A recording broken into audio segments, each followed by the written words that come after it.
So lately, over the last probably year and a half, 2 years, more than ever, I've been very conscious about the kind of the long-term brand awareness and strength of whatever grading company I'm buying into.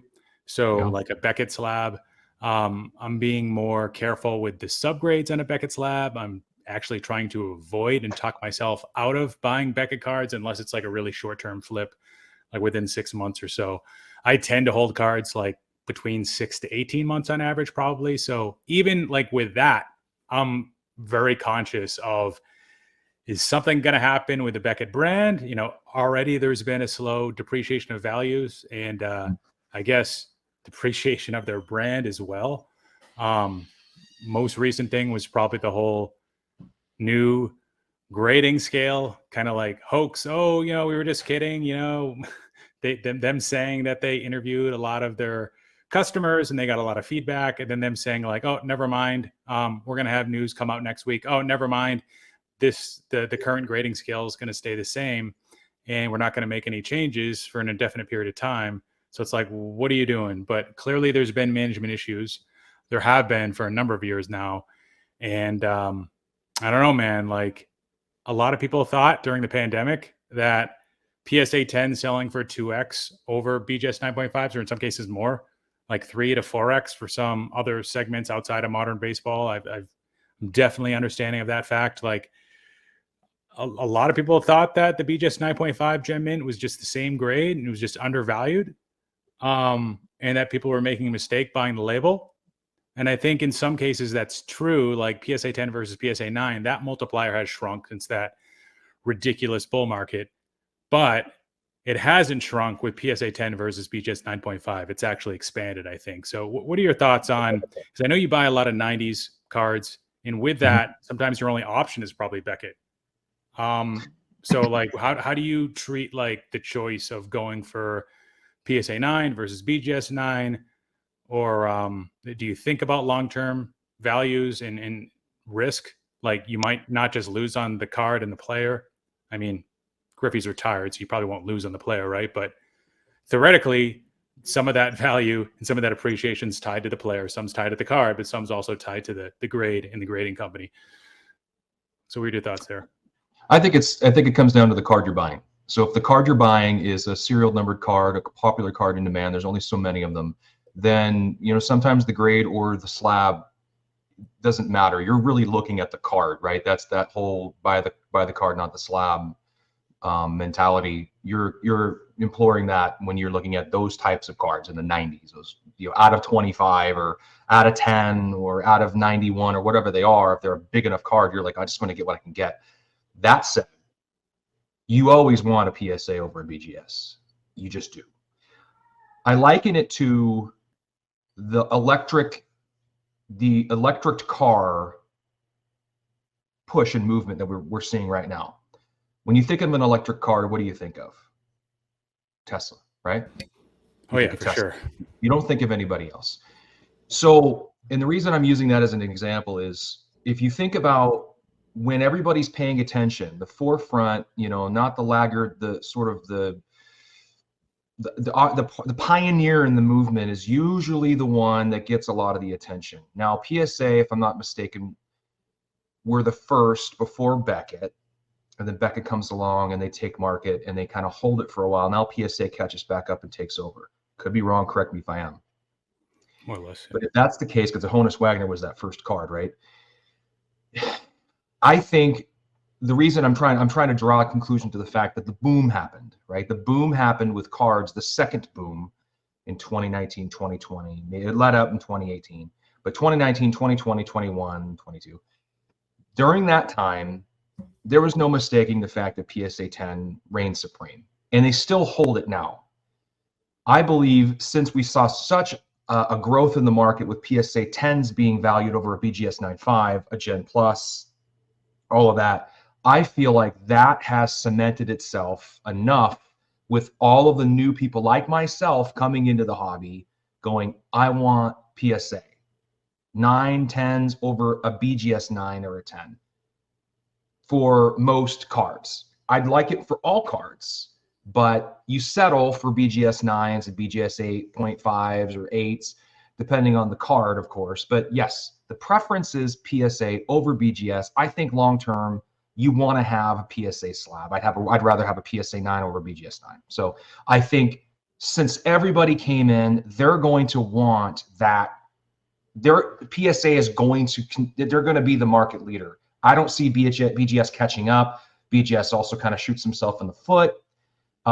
There has been basically no one at the helm for the most part through this whole the boom. And just recently they decided to get serious, but then they kind of, obviously made a mistake, and we haven't heard from them since. I think PSA is yeah. If I'm a collector, if I'm an investor, that's where I look. Yeah, and you look at like the stuff I collect. It's a lot of modern baseball, and Bowman Chrome autographs are very popular in BGS holders, and that's one of the segments that's still getting a lot of attention. Mm-hmm. Clearly people are sending a lot of thick cards. Clearly there's a lot of high value cards in Beckett holders, which we can talk about too. Most of those had been submitted prior to the boom of 2018 through 2021. But I think that helps. I think it helps not water down your brand when the average value of card in your holder is greater than all the other companies. And SGC, it's sort of the other way around, right? Because they went after the bulk business. They went after the non-serial numbered base stuff, a lot of the low value stuff, and they went after that aggressively as part of their business strategy. I'm not trying to say that that was a bad move, but I do think that Beckett, that's where they still have some advantage, in that they still have expensive cards in their holders. But going back to present time, like what's going to help them gain back market share? I don't know. All I know is, like, when I pick up a card, again, modern baseball's where I operate, and if it's not a Bowman Chrome autograph, or even if it is and it's not a BGS 9.5 at least, I know it's going to take me longer to sell that card. I know it'll be a lot easier to sell a PSA 10 versus BGS 9.5. It would be a lot easier to sell a PSA 9 versus a BGS 9. And so you're building in some like illiquidity just by picking up a Beckett card. So you're going to need a discount just based on that, right? Now, one could say that if there are arbitrage opportunities, that, yeah, sure, like there's opportunities to take advantage of BGS 9.5 true gems. That's what I tend to go after. A lot of people think that min gems are undervalued. I tend to think that, if anything, true gems, there could be some opportunity there. But if you're dealing with high value cards that have been submitted prior to 2018 through 2021, a lot of those arbitrage opportunities have already been taken advantage of. So you'll buy a card and it'll be overgraded, even though it has like the 4 and 9.5 subs. And I'm not saying PSA is perfect, because they're definitely not. I'm just saying that I can understand the difference in valuations. And it doesn't just have to do with the long-term outlook of Beckett as a brand. It's something that I probably focused on a bit more than you. That definitely does worry me. If that company is no longer making slabs, if they don't get acquired, I know the brand name's huge. That's what they're hanging on to, right? But say if they stop making slabs at some point, like, that's a big hit to all existing cards and holders, in my opinion. And if SGC and CGC and PSA, and they're still cranking out cards 10, 20, 30 years from now for the next bull market, the people that come in like you, they're not going to be understanding of, oh, Beckett used to be around back then. No, they might treat it similarly to name your off brand, Right. Right. So you and others that have come in around 2020, it's been about 3 years for a lot of you. The people that are still buying and making decisions for how much things are worth and what to sell things for. Yeah. Those people, they're no longer the sheep. They're no longer the dumb people that, oh, they just don't understand. They're just going after the PSA 10 because that's what everybody else is going for.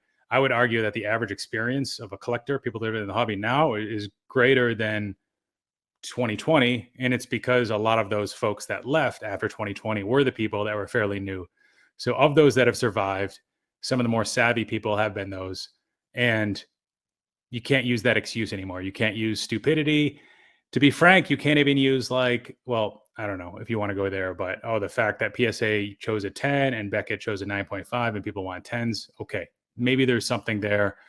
I've never been one to really lean on that. I think a lot of it just comes down to PSA as a service, PSA as a product, meaning the slab itself. People just prefer, people like some of the features that they provide. People like the app and the website more than BGS, the pop report. People like the registry. So you break down all these factors of the service, the product. The service gets into people's perception of your grading standards being consistent and accurate and reliable. The insurance policy, just there's so many little things where you can talk about, and a lot of people will just very like in a simplistic viewpoint just say like, well, they sell for the most because the comps are the highest. It's like, no, that's like circular logic. Like, but why is the resale value the highest, right?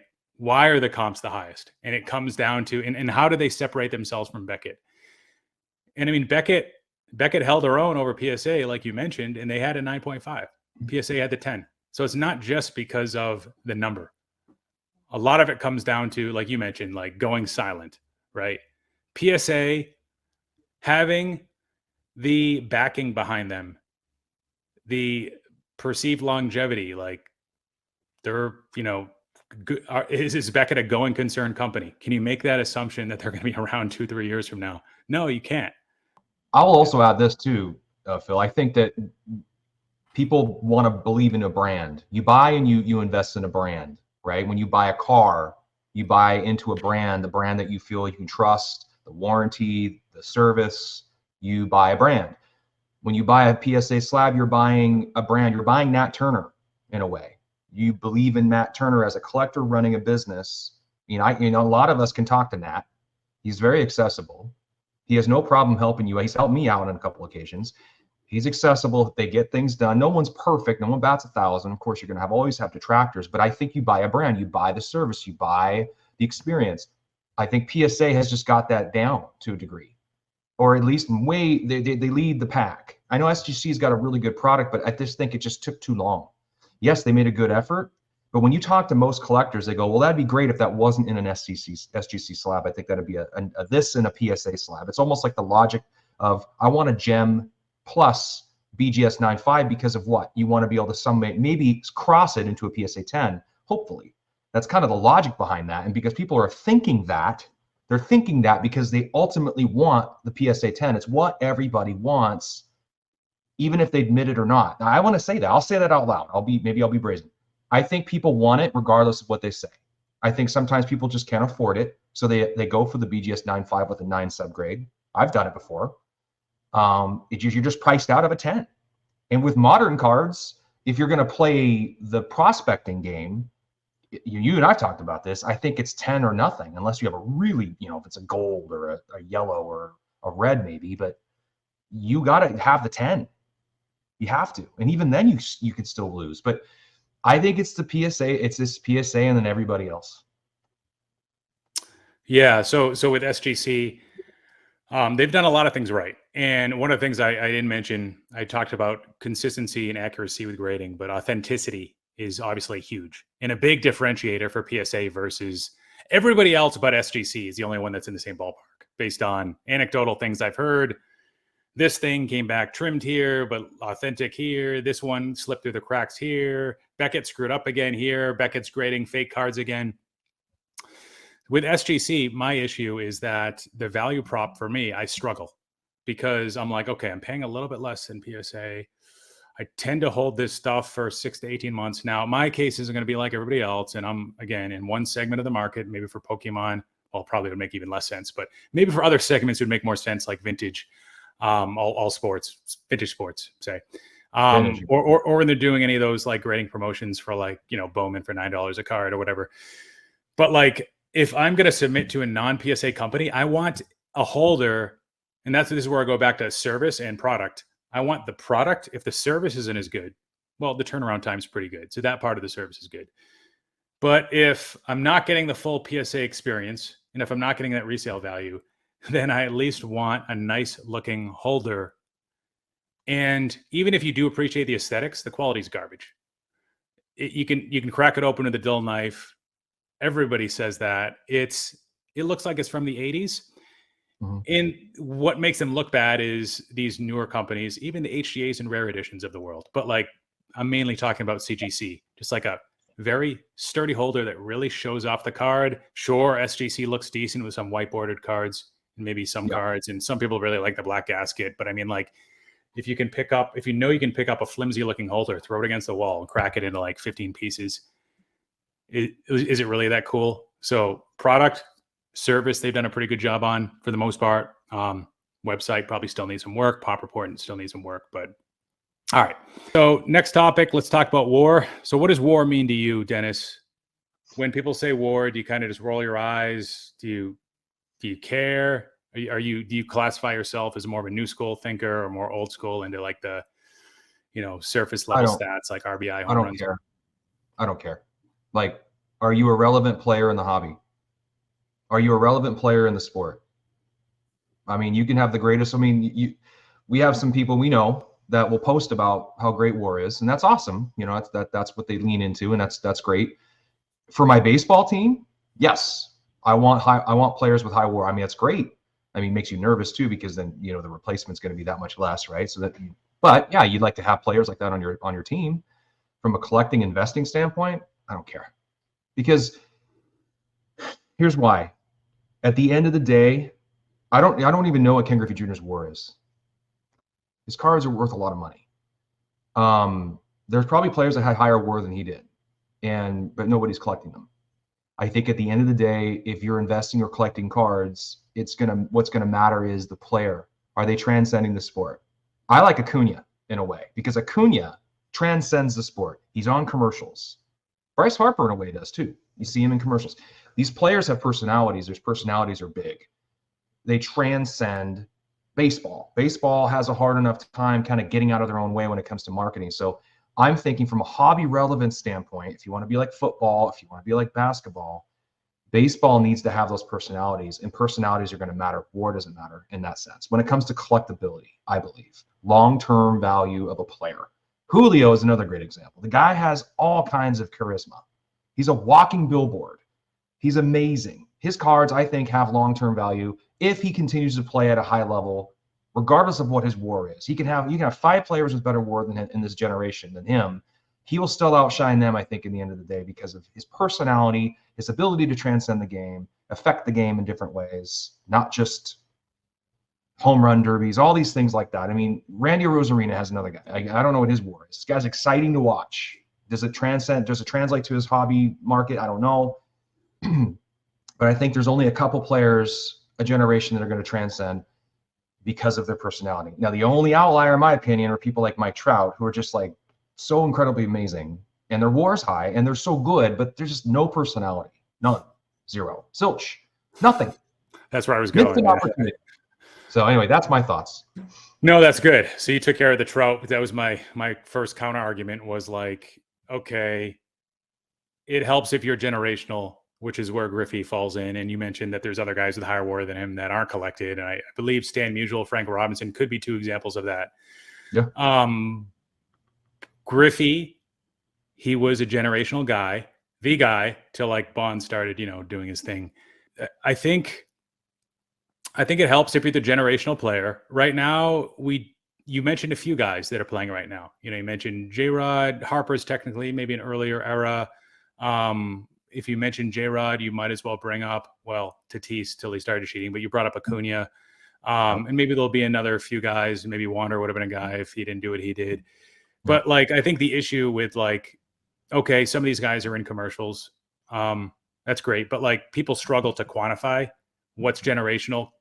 And what, more importantly, what you said is like, how do you quantify transcending the sport, right? Is it just being on commercials? Is it having a giant Instagram following? Is it having a great personality that really shines, that people are really drawn to? Maybe it's a combination of those things. Maybe it's not exact science. And I think that's part of the issue is people struggle to not have a quantifiable measure when you're looking at some of these things.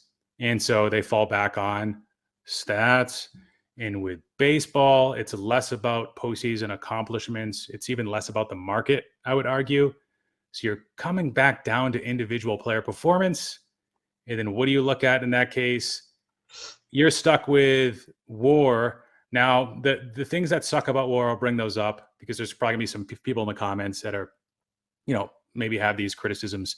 There's not one standard calculation. There's two methodologies for that, and maybe more in the future. And it's constantly changing, right? Second thing is it's context neutral, meaning it doesn't take into account clutch characteristics. You hitting a grand slam is treated the same as you having an inside the park solo home run. The third thing is that it's theoretical, meaning if you have 8 wins above replacement, it doesn't mean you actually gave your team 8 wins. Like you can't actually add up all of the individual players' WAR and pitchers' WAR on your team and then come to your team total. There might be some correlation there, but it's not, it doesn't work like that. It's a measure that it's a model that's comparing you against replacement level players and is putting you into buckets based on if you're a superstar, an exceptional player, an elite player, et cetera, et cetera. So why is WAR good? WAR is good because there's no single stat that's as telling as WAR, and owners look into it. So like it's bought into by ownership with regards to how much they offer players. So it's useful already as a single stat. Now it can't be used as an end all be all. And I think people have gotten lazy, like MVP, probably Hall of Fame voters. So what I've noticed is if there is a second stat that's used for deciding MVPs, it's another advanced stat that's actually a component of WAR. And it's either WRC plus, which is the Fangraphs version of like the offensive component of WAR, ballpark adjusted, league adjusted, before it's position adjusted. And then there's OPS plus, which is like the baseball reference equivalent. So they'll use that subcomponent of WAR to determine MVPs if they don't already just use WAR. So those two stats have become very important. So the other reason why I like WAR, other than as a single stat, it tells a great story and it's more meaningful than any other one stat like home runs, in my opinion. The second reason is because it gives you a good balance, like it properly weighs what I would weigh with regards to base running, defensive skills. So that total formula, in my opinion, it's better than 9 out of 10 people in a room trying to come up with between 3 to 5 stats that indicate the true story of a player, that indicate his greatness. WAR is going to get you further and be more accurate and be more adopted than 20% RBIs plus 15% total bases plus,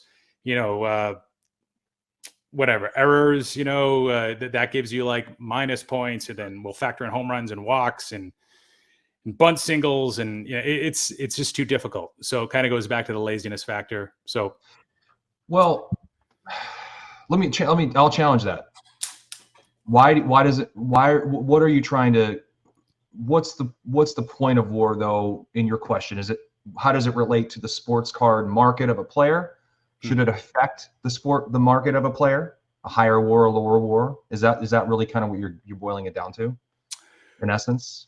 Or yeah, it does. Now, unless you have 2 players debuting at the same time that have the exact same career WAR and the last 3 seasons were the same, it's difficult to draw parallels in that way. But yes, you look at a guy like Bo Bichette, there's certain players in the hobby that people are just like, they're undervalued. Like, when's that guy going to get treated fairly? It's like, well, his WAR was this because his walk rate was this. Got it. And Okay. his defense was this. So it kind of comes back to that. And it's because of that. And I can prove that out because of the connection there is to MVP placement, not just one. And it's not going to be exactly 1 through 5. It's not an exact science. How the team success matters. As I mentioned, offense is a little more biased in MVP versus the WAR calculation itself. And so yes, I do think it relates to card values. So okay, let's do this little exercise just for fun, because when I look at players, WAR is great, especially when you're looking at young players and thinking about, is there an opportunity? Because that's kind of where I feel like I'm boiling this down to, and I think a lot of folks probably look at it that way: is where's there an opportunity with a player? People are looking, they're looking here. Everybody's looking at this guy, but this guy's great. Look at his WAR. Look at these numbers are suggesting to us that this player is going to be better overall in the long term. I think sometimes you look at it that way. Am I right or wrong on that? Right. So just Play along with me. Is that kind of, okay? So that's kind of why we look at it. For me, I look at, okay, the player's ability to transcend. That's obviously what I'm leaning into. Does this player seem like someone, A, who's not a fool that's going to make poor decision? Is this player transcend the game? Do they have good personality, charisma? Can they be marketable by MLB baseball? That's going to help us, because my son's not going to know about WAR. He's going to know about Julio. Is amazing, Dad. He's awesome. He hits home runs and makes great catches out in the outfield. Or Ronald Acuna is, ticking off all the Philadelphia Phillies fans by, clinching there and getting, kind of egging them on. And so that's kind of a clip. This monster home clips. Everybody loves clips. So if you think about the broader market coming into the hobby, or people that are slowly trickling into the hobby going, I kind of like cards now, they're going to be looking at the clips, the clippable players, the players making big plays sustainably for a while, So I want to ask you one question. I'm not trying to veer off too much here, but so the 90s kind of belonged to Ken Griffey Jr., Barry Bonds, so to speak, right? Let's just say that. 2000 to 2010, what? Pujols? Who do you think owns the hobby market in 2000, 2010? Who's that guy? Yeah, that's Pujols and Ichiro, mostly Pujols. Pujols, Ichiro, okay. 2010 to 2020, it's probably fair to say Trout, right? Trout and somebody else. Yeah, depending on where you cut that off. Like Miguel Cabrera was like probably still very dominant for the first 5 years, and then Mookie Betts debuted in 2014. 2014, yeah. Okay, so now you're looking at 2020 to 2030. That's still to be seen, right? Who's going to be that player for that generation? I kind of feel like with baseball, it's segmented out in like these 10-year increments. This is the player for that generation. This is the player for that generation. Like the 80s, you can argue Clemens, Mattingly, or from the hobby more than just baseball. Because baseball, there's like a handful of players, but who kind of like rises to the top in the hobby? Trout, Ichiro, Pujols. Now we're looking at what, Acuna, maybe Tatis. Who knows? You still have time. Who's going to be Ohtani? Yeah, I mean he's the clear one right now, but this is all based on health. If I mean, you can say if with anything, right? I mean, it's not just health; it's also how effective is he going to be as a hitter and as a pitcher into his early mid 30s when a lot of players are declining. That's the danger of some of these other guys, and that's why it's not just WAR. And I think that's what you're trying to get. I'm talking about a long-term hold, right? Right. You're talking about 18 months. Look at Mookie Betts right now. Everybody in the hobby is crying that he's too cheap, and he's cheaper than. Is he still cheaper than Jackson Holiday? He's cheaper than a lot of guys that haven't done anything still, or haven't done much. And he's kind of going against that WAR argument, because I think he's already at like a 60 WAR, and he could reach 90 to 100. So kind of going back to Stan Musial, Frank Robinson, their cards still sell okay. They don't have collectors, and collectors are the ones that are going to be driving value at the end of the day, right? So you do need to be the guy. Like the fact that football, quick parallel here, Josh Allen, Herbert, Burrow, unless one of them really separates and becomes the next Pat Mahomes, and even he is cannibalizing them, I would argue. It's just 3 years apart. They're all going to kill each other. Not like literally kill each other, but their hobby values are going to be here versus having the ability to be here. Mm-hmm. And that's the challenge with J-Rod, Acuna, Bobby Witt. Every year, name another 3 guys that are in the conversation. Juan Soto. There's a lot of competition. The hobby only pays attention to like 5 to 7 guys at once. And if you don't have those players, then you just have a bunch of shitbags in your case. So you need to get there first, and then you need to emerge as the best of that crop. You're looking at $1,695 and $1,700 are the last 2 sales for Jackson Holiday and Mookie Betts. Who do you think has the edge by $5? Are you talking about base? First Bowman Chrome base auto, BGS 9510. Oh, BGS 95. Holiday. You're right, 1,700. September 2nd. Jesus. Betts' base, BGS 9.5, is already up to that. Yep, 1,700. Okay, so he's jumped recently. And he'll fall if he doesn't win MVP, in my opinion, which is stupid. So, and this is going to be a topic for another episode: is Mookie Betts versus Trout. Right.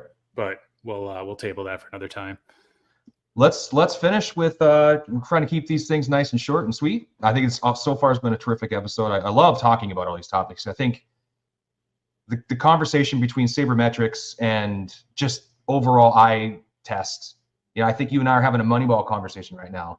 I'm the guy going, well, he can hit, and you're the guy going, wait, but his, you know, WRC plus is this or whatever the heck. You're arguing all of these numbers and stats that go, hey, this suggests the player's better. I'm going, but this guy looks amazing. You got to see the way he swings the bat. His bat speed's out of control. Yeah. So I will say one thing to your credit. WAR is great and all, but there's variability from season to season. So like teams will look at it, but it's like a backward looking stat. It's not necessarily predictive. It could be somewhat predictive. Like it comes down to the components. Like, all right, home runs. Did he get lucky? What was his home run to fly ball ratio? Because that's not something that WAR is going to adjust for. It's going to ballpark adjust it. But it's not necessarily going to, like, if this guy had a ridiculous outlier season, his launch angle was this, his exit velocity was like way up, and that impacted all these stats at total bases, and he walked a lot more than usual for whatever reason. And same thing with defense, like that could fluctuate. So what you're saying, the eye test, I mean, those types of things and believing in somebody's capabilities to repeat certain parts of those contributions, like, people might like total bases, they might like OPS, I might like WAR, but ultimately it's, for the most part, the same underlying stats that affect both of those that are in those equations from an offensive perspective, like singles, doubles, triples. So the number, whatever his WAR is right now, it doesn't mean it's going to be the same next year. It doesn't mean that if you had a better WAR, if you doubled it from 2022 to 2023, that you're going to be able to hold that the next year or double it again. But there could be some things inside of that point to a breakout. To your point, like walk rates and strikeout rates and pitch recognition, and again, the charisma factor, the likability, jersey sales. The market doesn't matter as much in baseball, I would argue, but it still matters. There's certainly other factors for sure. And again, are you at the top of your class versus just one of the guys? Well, what matters is if the person that doesn't watch baseball all the time knows who you are. That matters, and that's going to matter in the hobby too.